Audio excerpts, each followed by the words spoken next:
नमस्कार दोस्तों, आप सभी का स्वागत है मेरे YouTube चैनल ऑनलाइन पंचायत में। दोस्तों, आज हम कुछ महत्वपूर्ण चीज सीखने जा रहे हैं।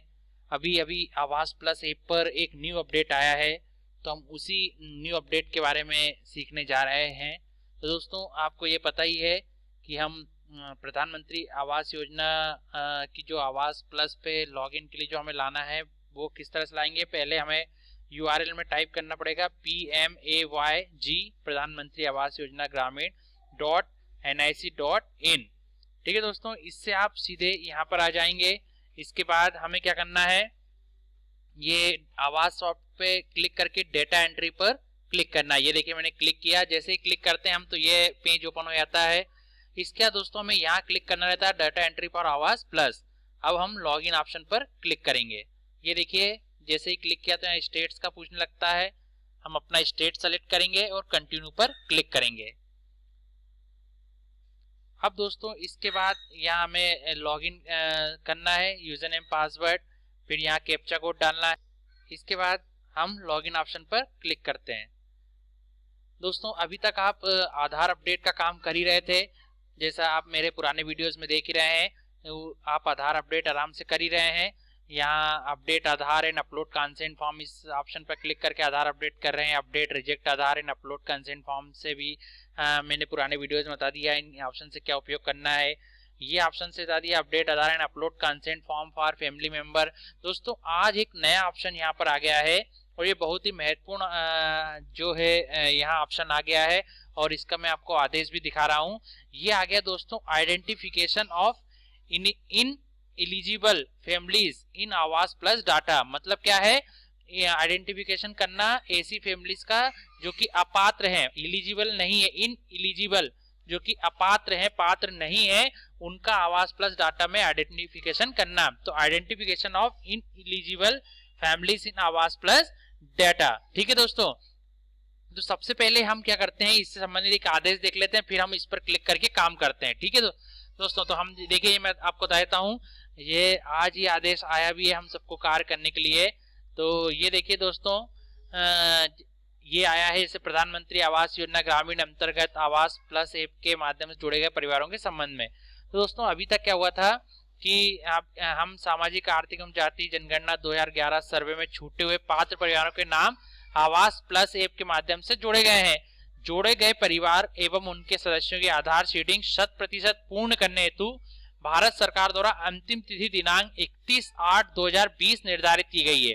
ये भी दोस्तों ध्यान रख लीजिए, बिल्कुल ये आदेश भी आ गया है, तो आप ध्यान से काम करिए। मेरे पुराने वीडियोस देखकर आप बिल्कुल आधार अपडेशन का काम आसानी से करते रहिए जल्दी, क्योंकि 31/8/2020 ये क्या है, ये साफ साफ अंतिम तिथि है। जोड़े गए परिवार एवं उनके सदस्यों की आधार शीटिंग 100% पूर्ण करने हेतु भारत सरकार द्वारा अंतिम तिथि दिनांक 31/8/2020 निर्धारित की गई है। ठीक है दोस्तों, ये सब बाकी चीजें आप यहाँ से पढ़ सकते हैं आराम से। दोस्तों अब मैं ये भी लिखा है आवास प्लस के माध्यम से ऐसे परिवार जो कि पात्र थे पर प्रधानमंत्री आवास योजना ग्रामीण की स्थायी प्रतीक्षा सूची में नहीं थे, उनकी पहचान कर आप हमारे द्वारा क्या कर दिया गया है, आवास प्लस ऐप पर अपलोड किया गया था। ठीक है दोस्तों, तो अब देखिए यहाँ साफ साफ लिखा है कि प्रधानमंत्री आवास योजना अंतर्गत, प्रधानमंत्री आवास योजना ग्रामीण अंतर्गत आवास प्लस ऐप डेटा कोड विश्लेषण करने से ये बात सामने आई है कि आवास प्लस डेटाबेस में बहुत से अपात्र हितग्राही पंजीकृत किए गए हैं, अपात्र हितग्राही पंजीकृत किए गए हैं।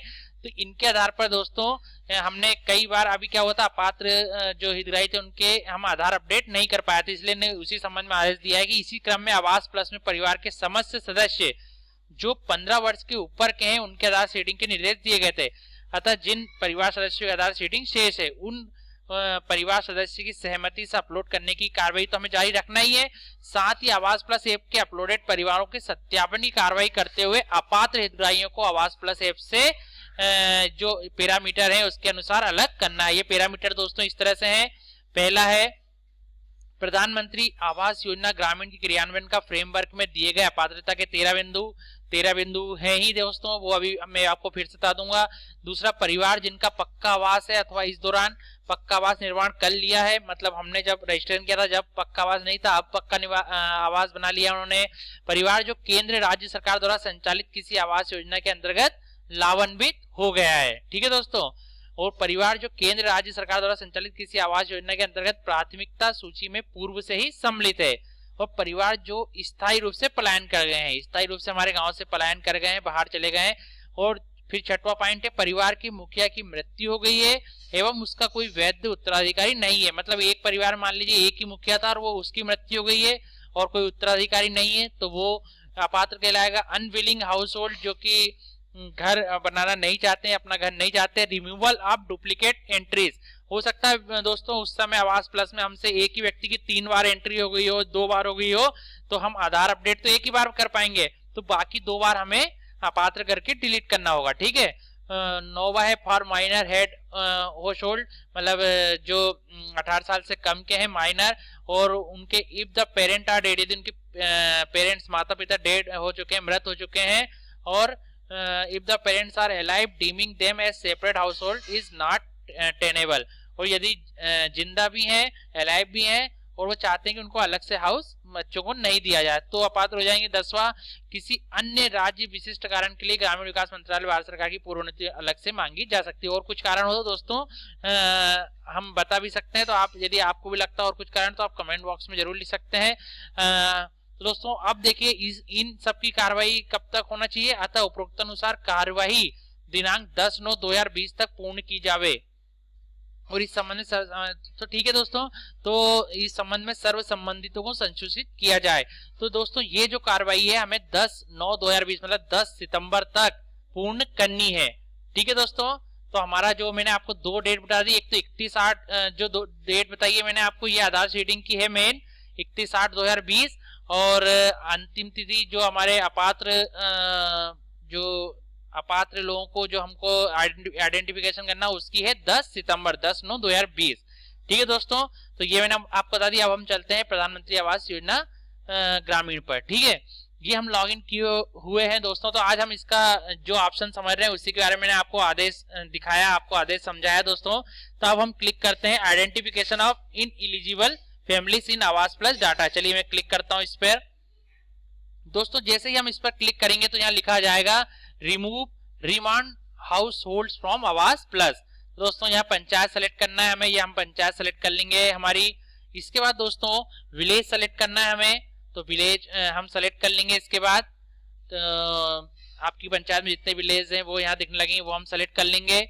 और दोस्तों इसके बाद तो ये देखिए दोस्तों, जैसे ही हमने पंचायत और विलेज सेलेक्ट किया हमारे सामने इस तरह से टेबल आ जाएगा। सीरियल नंबर, बेनिफिशियरी नेम मतलब हितग्राही का नाम आ जाएगा, आवास प्लस आईडी जो है वो यहाँ दिख जाएगी, फादर और हस्बैंड नेम यहाँ दिख जाएगा, जेंडर दिख जाएगा यहाँ पर, और सोशल कैटेगरी दिख जाएगी, ST SC अदर, ये सब कैटेगरी दिख जाएगी दोस्तों। यहाँ पर सेलेक्ट करना है, वो मैं समझाने वाला हूँ रीजन किस कारण से। और अपलोड फाइल करना दोस्तों ऑनली PDF, उससे संबंधित फाइल किस कारण से अपात्र हो रहे हैं उसको आप या तो आप कोई सा फॉर्मेट बढ़िया बना सकते हैं तो उस पर लिख सकते हैं किस कारण से अपात्र हो रहे हैं, या जो हमें कॉन्सेंट फॉर्म मिला था उसी पे आप उनकी पूरी डिटेल डालकर और नीचे लिख सकते हैं कि ये इस कारण से अपात्र हो रहे हैं, उसकी PDF बनाकर यहाँ पर हमें अपलोड करना है। तो दोस्तों मैं आपको एक यहाँ दिखाता हूँ, इसमें जैसे मैंने आदेश में आपको कई कारण बताए किस कारण से वो अपात्र हो सकते हैं, तो मैं आपको यहाँ एक हितग्राही के बारे में करके बताता हूँ। ये देखिए दोस्तों, जैसे ये मैं एक 15 पे बता रहा हूँ, जैसे ये हमारे यहाँ हितग्राही हैं। अब जैसे शांताबाई जी हैं, ये इनके पति का नाम जैसे कचरू है, पिता का नाम यहाँ पिता पति का नाम आएगा, यहाँ जेंडर है, यहाँ कैटेगरी दिखाई है दोस्तों। तो ये चूंकि फोत हो चुकी है मतलब मृत हो चुकी है, डेड हो चुकी हैं, तो अब दोस्तों इनका कोई वैलिड उत्तराधिकारी भी नहीं है। ठीक है, कोई उत्तराधिकारी नहीं है। ये हम चेक भी कर सकते हैं। जैसे यहाँ हमने ये नाम देखा, इसका दोस्तों हमें क्या करना है, ये जो PM आवास योजना की जो आवास प्लस आईडी, इस पर क्लिक करके इनकी पूरी फैमिली डिटेल हम देख सकते हैं। चलिए मैं इस पर क्लिक करता हूँ। ये देखिए दोस्तों, मैंने इस पर क्लिक किया तो यहाँ हम देख रहे हैं पंचायत लिखी हुई आ रही है, यहाँ विलेज लिखा हुआ आ रहा है, हाउस होल्ड नेम लिखा आ रहा है जो हितग्राही का खुद का नेम, जेंडर लिखा आ रहा है, फादर और हस्बैंड नेम लिखा आ रहा है, आवास प्लस आईडी आ रही है। और ये देखिए दोस्तों फैमिली डिटेल्स में यहाँ नो फैमिली मेंबर फाउंड, मतलब इनके दोस्तों घर में कोई उत्तराधिकारी भी नहीं है और इनकी भी फोत हो चुकी है, इनकी मृत्यु हो चुकी है, ये भी डेड हो चुकी हैं। तो दोस्तों अब हमें इन्हें क्या करना पड़ेगा, अपात्र करना पड़ेगा। हम इनका आधार भी सीड नहीं कर पाए तो अब हमें क्या करना पड़ेगा, इनको अपात्र करना पड़ेगा। ऐसा दोस्तों आप सबकी पंचायत में भी हो रहा होगा कि आपके जो जितने भी हितग्राही उनमें से कुछ लोगों की मृत्यु हो चुकी होगी, डेड हो चुके होंगे। तो दोस्तों उन्हें किस तरह से हमें क्लिक करके हटाना है, अपात्र घोषित करना है जो आदेश अनुसार। तो दोस्तों मैं चलिए यहाँ पर आपको करके बताता हूँ। ये मैं इन हितग्राही का ले रहा हूँ। यहाँ जो दोस्तों है सेलेक्ट करने का ऑप्शन, इस पर मैं क्लिक करता हूँ। ये देखिए मैंने क्लिक किया। अच्छा दोस्तों, क्लिक करने के बाद हमें थोड़े सेकेंड्स रुकना है, क्योंकि थोड़े सेकंड रुकने के बाद यहाँ रीजन आने वाले हैं जो हमारा किस रीजन से हटाना है। ये देखिए मैं थोड़ी देर रुका तो यहाँ रीजन आ गया। ठीक है, अब मैं इस पर रीजन पे क्लिक करता हूँ।